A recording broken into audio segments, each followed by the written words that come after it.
Okay, Ashley, I'm replying to you. Good morning, dear students. Welcome to another class of advanced level literature.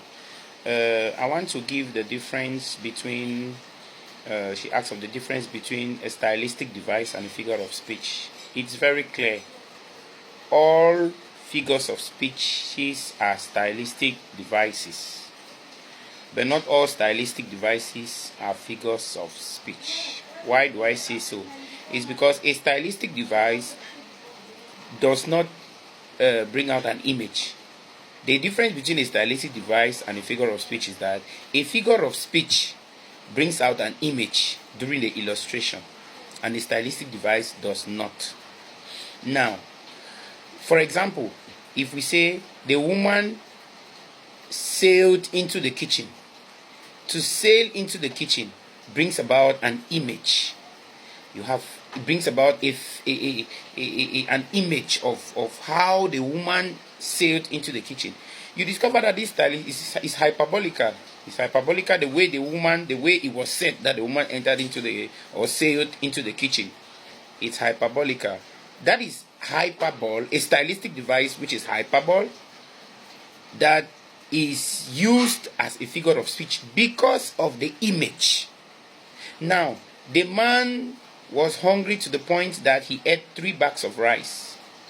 It's still hyperbolical, but it's not a figure of speech. At that time, it's a stylistic device. So the difference between a stylistic device and a figure of speech is that a stylistic device presents the situation and gives meaning to it, to pass across the message of the author, while a figure of speech presents the situation but with an image to it in order to give meaning and pass across the message.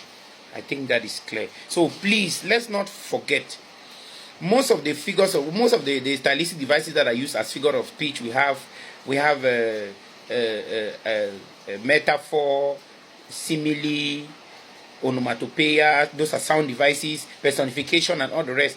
But don't forget that a figure of speech can also be called a stylistic device. It depends on how you present it, and the presentation, or the difference between these two. The main difference is at the level of you presenting it with an image. Once there is an image, it becomes a figure of speech. But once the image is not evident, it is a stylistic device. So what I want you to know at the end of the day is that a stylistic device can be a figure of speech, but the figure of speech cannot be a stylistic device. Let us take note. Same like we can use irony, can be used as a figure of speech. Pathos can be used as a figure of speech, depending on how you present it with the image to it. But if you present it without the image and just the way it's supposed to be, with its meaning, to convey the meaning and make understanding better, without the image, it is a stylistic device. All right, thank you for these questions. I'll be expecting many other questions from you guys. You like, watch, follow, and share the video for many others to learn more. Thank you, and blessed day.